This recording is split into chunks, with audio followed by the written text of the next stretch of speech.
Você sabia que Krishna, o famoso deus do hinduísmo, teve 16.108 esposas e mais de 10.000 filhos? Isso mesmo, e o que é mais surpreendente, ele viveu aventuras incríveis, derrotando demônios poderosos, desafiando deuses e até realizando feitos sobrenaturais desde a sua infância. No vídeo de hoje, vamos explorar a história épica de Krishna, desde o seu nascimento milagroso em Mathura até sua jornada como um herói divino. Krishna é uma das divindades mais reverenciadas no hinduísmo, destacando-se em textos sagrados como o Mahabharata, o Bhagavata Purana e o Harivamsa. Ele é amplamente reconhecido como o oitavo avatar do Deus Supremo Vishnu.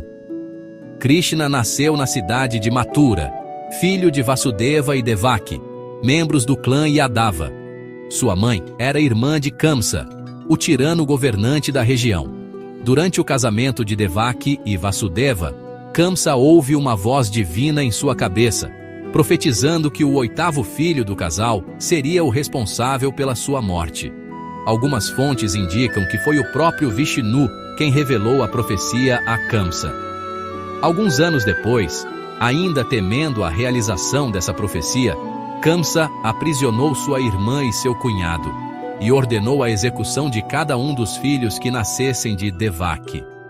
Os primeiros 6 filhos foram mortos, enquanto o 7º, Balarama, foi milagrosamente transferido para o útero de Rohini, outra esposa de Vasudeva, escapando assim da morte. Quando o 8º filho, Krishna, nasceu, uma série de eventos miraculosos ocorreram. As correntes que prendiam Vasudeva se soltaram, as portas da prisão se abriram e os guardas caíram em um sono profundo. Aproveitando essa oportunidade, Vasudeva levou o recém-nascido através do rio Yamuna até Gokula, onde o trocou pela filha recém-nascida de Yashoda e Nanda, líderes de uma comunidade de pastores. Vasudeva retornou à prisão com a menina. Quando Kamsa soube do nascimento, tentou matar a criança, mas ela se transformou na deusa Yogamaya, que lhe informou que seu destruidor já havia nascido e estava seguro em outro lugar.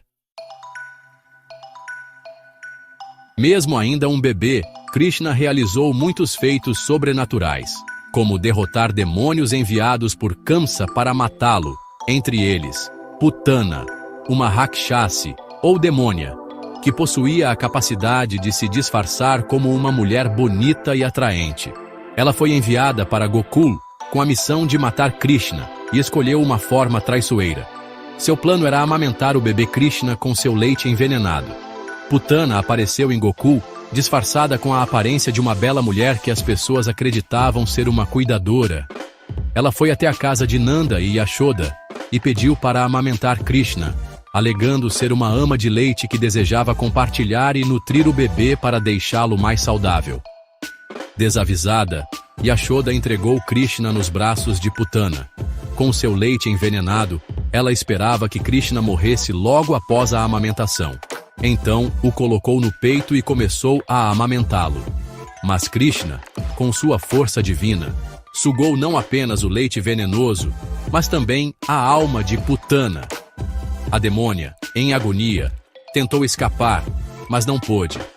Krishna sugou toda a vida de Putana, que antes de morrer teve o vislumbre do infinito poder de Vishnu, que se encontrava na forma de Krishna.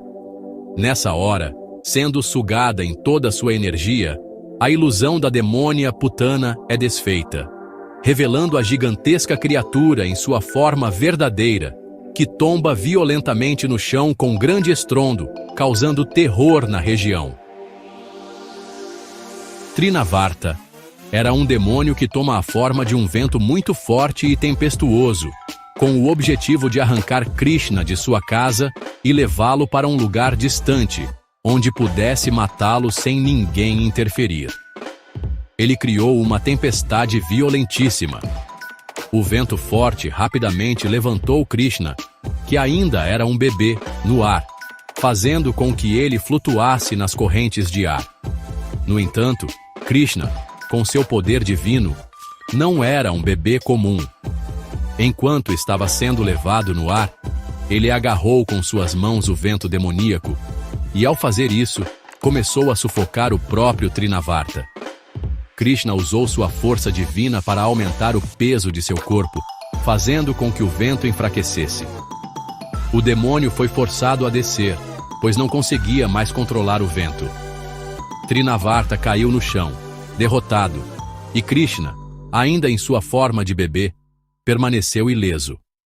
O demônio foi morto e esmagado com o peso que o bebê Krishna conseguiu gerar com seus poderes, e mais uma vez, Kamsa falhou em sua tentativa de matar o menino divino. O pequeno Krishna tinha uma natureza brincalhona e encantadora, embora ele fosse uma encarnação do divino. Ele brincava com as vacas e as pastoras, levando todos a uma sensação de amor e êxtase divino. Ele era famoso por roubar a manteiga das casas das gopis, especialmente das mais bonitas.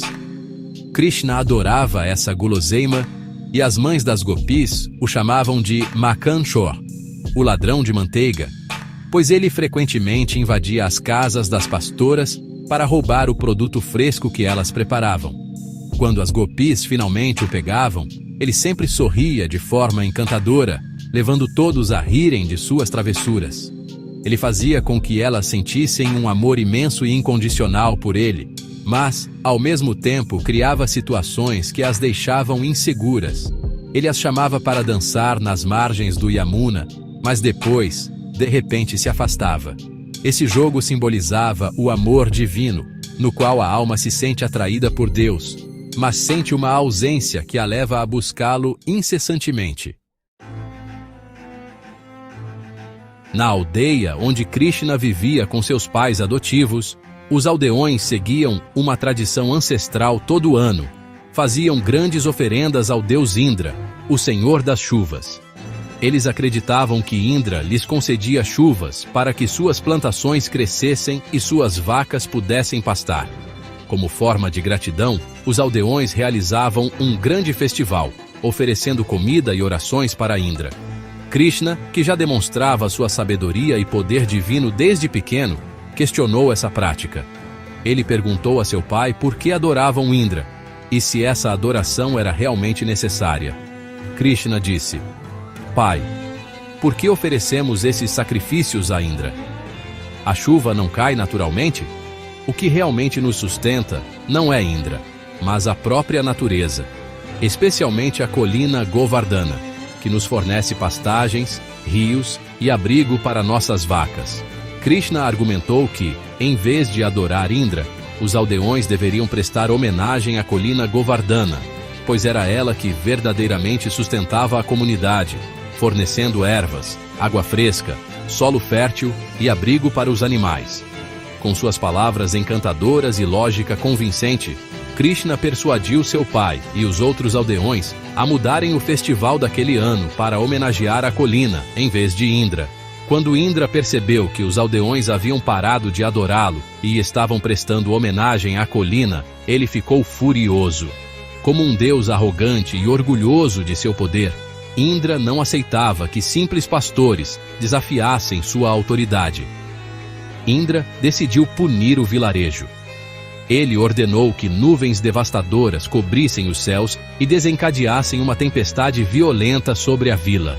Os trovões ecoavam pelo céu, ventos fortes destruíram as plantações e a chuva caía torrencialmente, inundando os campos e assustando os aldeões e seus animais. As pessoas começaram a entrar em pânico, temendo que tudo fosse destruído. Vendo o desespero das pessoas e entendendo que a ira de Indra era injusta, Krishna decidiu protegê-los. Com um sorriso sereno e sua imensa compaixão, ele caminhou até a colina Govardhana e, com facilidade, levantou-a com um único dedo mínimo, como se fosse uma folha leve. Krishna disse: Não temam, todos venham para debaixo da colina, ela nos protegerá das chuvas de Indra. Surpresos e maravilhados, os aldeões correram para debaixo da colina com suas vacas e pertences, encontrando abrigo sob a proteção de Krishna. Durante 7 dias e 7 noites, Krishna sustentou a colina sobre sua mão, sem demonstrar qualquer esforço ou cansaço. Durante esse tempo, Indra continuou tentando afogar a vila com chuvas intensas, mas nada funcionava. Krishna permaneceu firme, segurando a colina e protegendo seus devotos com um sorriso tranquilo. Após 7 dias de tempestade, Indra percebeu que estava diante de uma força muito maior do que ele. Finalmente entendeu que Krishna não era um mero menino pastor, mas sim uma encarnação divina do próprio Senhor Vishnu. Envergonhado por sua arrogância, Indra ordenou que as chuvas cessassem e desceu até a vila para se desculpar. Ao encontrar Krishna, Indra se curvou diante dele e confessou seu erro. Indra disse: Ó Krishna, eu estava cego pelo orgulho e pelo poder. Eu tentei testar sua força, mas percebi que você é o próprio Supremo. Por favor, perdoe minha ignorância. Krishna, sempre compassivo, sorriu e perdoou Indra, explicando que o verdadeiro propósito da vida não era a arrogância ou o orgulho, mas a humildade e a devoção ao divino. Ele ensinou que o dever de um governante, ou de um deus, não é buscar adoração por ego, mas proteger e cuidar daqueles que dependem dele. Depois disso, Krishna colocou a colina Govardhana de volta ao seu lugar, e os aldeões celebraram sua vitória com grande alegria e gratidão. Buscando maior segurança após este episódio, Krishna se muda com os aldeões para a vila vizinha Vrindavana. Kaliya era uma serpente venenosa frequentemente mencionada com 100 ou até 1000 cabeças. Cada uma dessas cabeças exalava veneno, tornando-o extremamente perigoso e temido. Ela habitava, originalmente, a ilha de Ramanaka, mas devido ao medo de Garuda, o pássaro divino gigante, veículo de Vishnu e inimigo natural das serpentes, Kaliya refugiou-se nas águas do rio Yamuna, próximo a Vrindavana, pois sabia que Garuda evitava essa região devido a uma antiga maldição. A presença de Kaliya envenenou as águas do Yamuna, tornando-as mortais para os seres vivos. Plantas murchavam, peixes morriam, e a atmosfera ao redor tornou-se tóxica. Certo dia, enquanto brincava com seus amigos pastores às margens do Yamuna, a bola com que jogavam caiu no rio. Sem hesitar, Krishna decidiu recuperá-la e mergulhou nas águas envenenadas. Irritado com a intrusão, Kaliya emergiu e atacou Krishna, enroscando-se ao seu redor e tentando sufocá-lo. Os amigos de Krishna, aterrorizados, correram para a aldeia para buscar ajuda. Enquanto isso, submerso nas águas, Krishna expandiu seu corpo, forçando Kaliya a soltá-lo. Então ele saltou sobre as múltiplas cabeças da serpente e começou a dançar graciosamente. Cada passo seu pressionava Kaliya contra o leito do rio, exaurindo sua força e liberando o veneno acumulado. A dança divina de Krishna não apenas subjugou Kaliya, mas também purificou as águas envenenadas do Yamuna. À medida que Krishna dançava, Kaliya começou a expelir sangue e sentiu sua vida se esvaindo. As esposas de Kaliya, conhecidas como Nagapatinis, emergiram e suplicaram a Krishna por misericórdia, reconhecendo sua divindade e pedindo clemência para seu marido. Ele então cessou sua dança e poupou a vida de Kaliya, ordenando-lhe que deixasse o Yamuna e retornasse à ilha de Ramanaka. Para protegê-lo de futuros ataques de Garuda, Krishna deixou a marca de seus pés nas cabeças de Kaliya, servindo como um símbolo de sua graça e proteção divina. Após as tentativas fracassadas de acabar com Krishna, Kamsa enviou Bakasura, irmão de Putana e Agasura, para cumprir essa missão. Bakasura era um demônio que assumiu a forma de uma gigantesca garça, com um bico afiado e corpo colossal, capaz de causar terror entre os habitantes de Vrindavana. Sua presença lançava uma sombra de medo sobre a região, pois ele era conhecido por sua natureza feroz e destrutiva. Certo dia, Krishna e seus amigos levaram os rebanhos para pastar nas proximidades do rio. Enquanto as crianças brincavam despreocupadamente, Bakasura avistou Krishna e decidiu atacá-lo. Com um movimento rápido, a enorme garça avançou e engoliu Krishna inteiro, para o horror de seus amigos, que ficaram paralisados de medo e tristeza. No entanto, dentro do demônio, Krishna, com sua natureza divina, começou a aumentar a temperatura de seu corpo, causando uma queimação insuportável na garganta e estômago de Bakasura. Incapaz de suportar a dor, Bakasura rapidamente cuspiu Krishna para fora. Após ser expelido, Krishna permaneceu calmo e sereno. Bakasura, enfurecido e determinado a não falhar em sua missão, tentou atacar novamente, desta vez tentando perfurar Krishna com seu bico afiado. Demonstrando força e destreza sobre-humanas, Krishna agarrou o bico do demônio e, com um movimento decisivo, abriu-o até que se partisse, matando Bakasura instantaneamente. Os amigos de Krishna, que testemunharam o evento, inicialmente ficaram em estado de choque. Mas, ao verem Bakasura morto e Krishna ileso, correram até ele com alegria e alívio, celebrando sua vitória. Eles retornaram à vila e relataram o ocorrido aos habitantes de Vrindavana, que ficaram maravilhados e gratos pela proteção divina que Krishna proporcionava. Temendo por sua vida, Kamsa começou a preparar-se para enfrentar Krishna. Nanda e Yashoda, pais adotivos de Krishna, ficaram sabendo que Kamsa planejava fazer um grande torneio em Mathura, onde ele reuniria muitos guerreiros. Eles sabiam que Krishna, com seu poder divino, estava em perigo.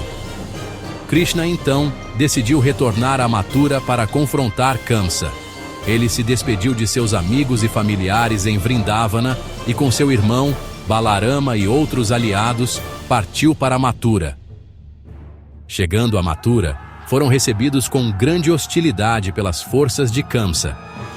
Krishna logo demonstrou seu poder divino ao destruir qualquer resistência. Kamsa anunciou que aqueles que vencessem no torneio seriam recompensados com grandes honras, mas ele tinha um objetivo claro: fazer com que Krishna e Balarama participassem da competição e, se possível, matá-los durante o evento. Para garantir que Krishna e Balarama fossem derrotados, Kamsa chamou seus campeões pessoais, os gigantes guerreiros Shanura e Mustika, que eram conhecidos pela sua força e habilidade incomparáveis. Quando Krishna e Balarama entraram na arena, os dois irmãos estavam preparados para enfrentar qualquer ameaça que surgisse. A multidão, embora temerosa de Kamsa, estava encantada com a presença dos dois, sem saber o que estava por vir. Shanura, o campeão de Kamsa, foi chamado para enfrentar Krishna.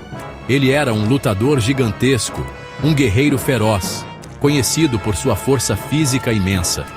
A luta entre Krishna e Shanura não era uma disputa comum. Era uma batalha de vida ou morte, onde o destino de Mathura estava em jogo. Embora Krishna fosse muito mais jovem do que Shanura, ele possuía poderes divinos que superavam qualquer força humana. A luta entre eles foi intensa, com Shanura tentando esmagar Krishna com seus poderosos golpes. Mas Krishna, com sua agilidade e destreza sobrenatural, conseguiu se esquivar de todos os ataques e desferir golpes precisos.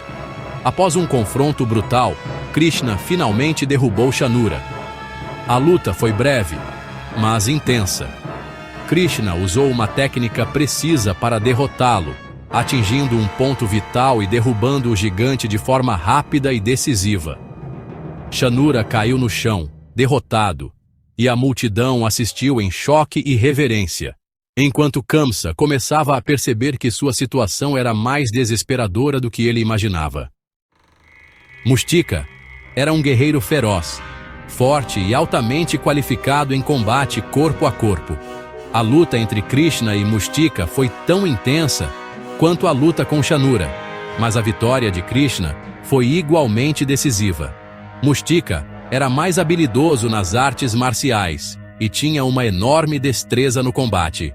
No entanto, essa habilidade não foi suficiente para se comparar ao poder divino de Krishna.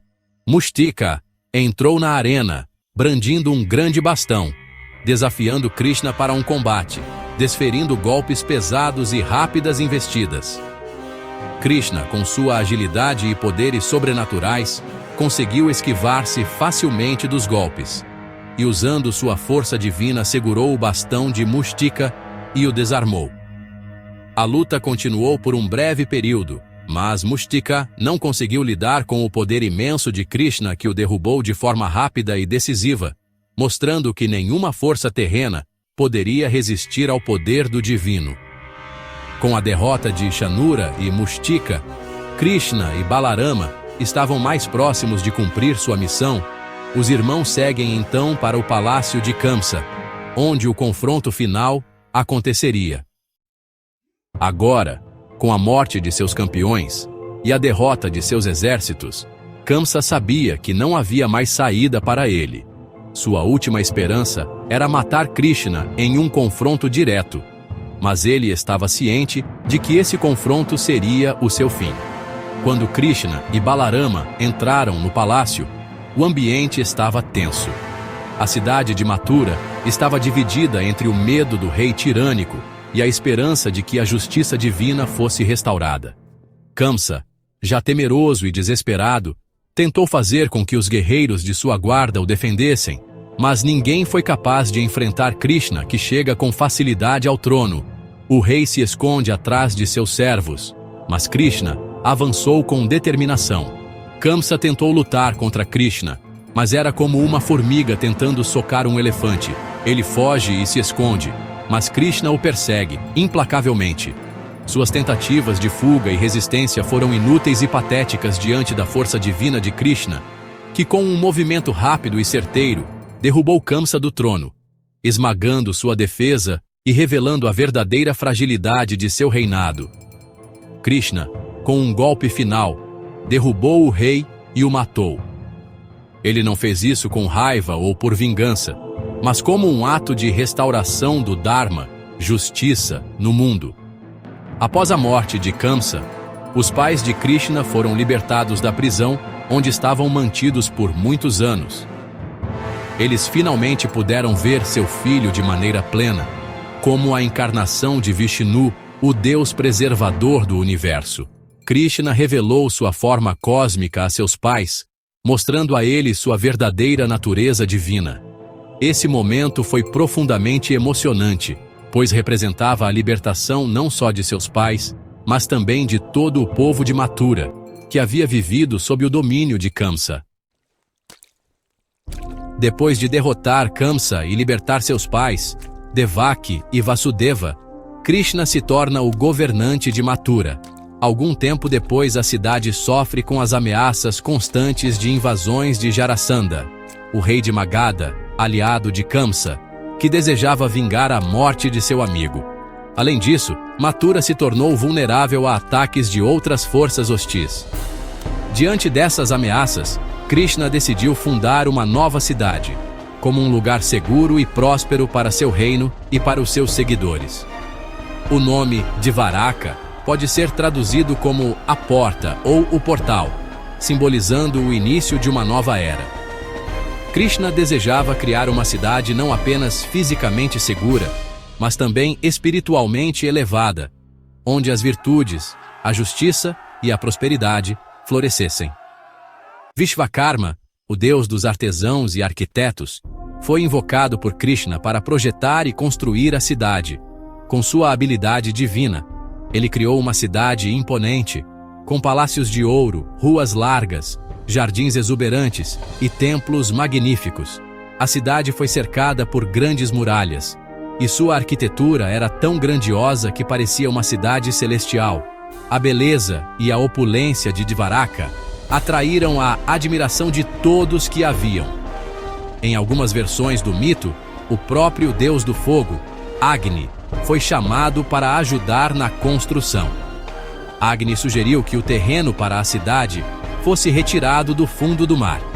Para isso, Krishna ordenou que o mar recuasse para deixar espaço para a cidade. Essa intervenção divina de Krishna permitiu que Dvaraka fosse construída sobre uma base sólida e segura, longe das ameaças de invasões terrestres. Descrita como uma cidade subaquática, algumas tradições dizem que ela foi construída de tal forma que, ao ser invadida por águas ou destruída, ela seria imersa no oceano novamente. De fato, Dvaraka é retratada como uma cidade indestrutível, ligada a Krishna de uma maneira que transcendia a lógica terrena.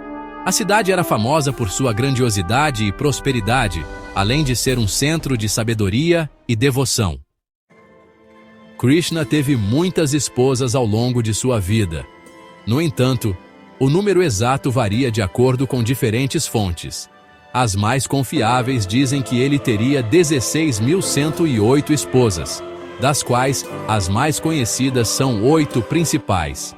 As Ashtabharya. Rukmini, considerada a esposa principal de Krishna e uma de suas mais amadas. Ela era a princesa de Vidarbha. Embora prometida a Shishupala, um príncipe inimigo, estava profundamente apaixonada por Krishna. Ela enviou uma carta expressando seu desejo de se casar com ele. Krishna, em um gesto heróico, a resgatou de seu casamento arranjado e fugiu com ela para Dvaraka, e se casaram. Satyabhama, filha do rei Satrajit, um nobre rico e poderoso, famosa por sua força e determinação. A história de sua união com Krishna é conhecida por sua conexão com o Samarasa, a joia preciosa que lhe concedia poderes divinos.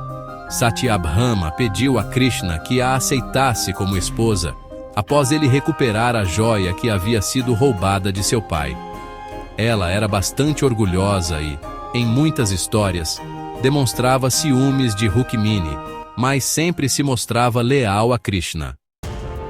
Jambavati, filha do rei Jambavan, o lendário urso.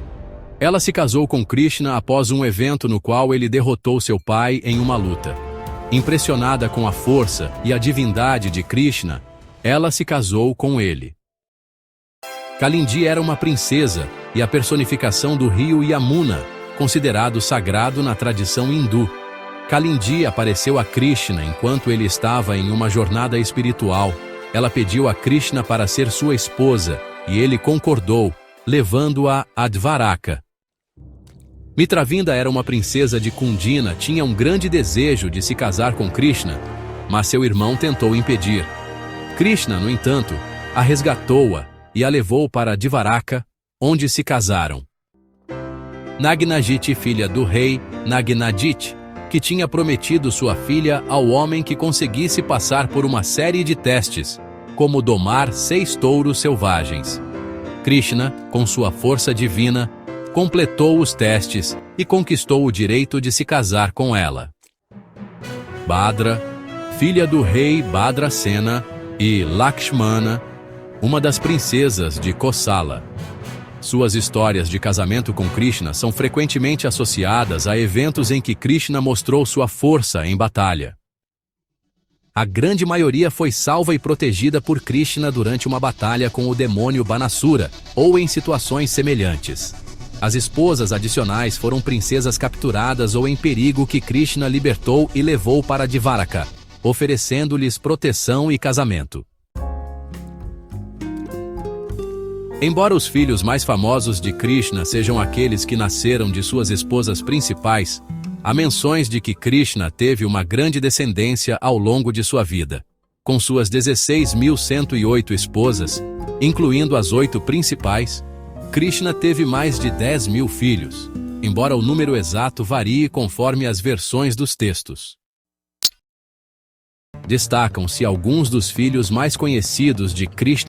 Pradyumna é um dos filhos mais famosos de Krishna, gerado com sua esposa mais amada, Rukmini.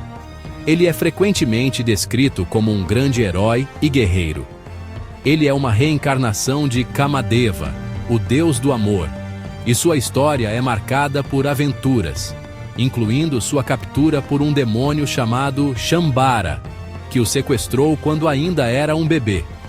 No entanto, Pradyumna conseguiu escapar e derrotar o demônio, trazendo honra à sua linhagem.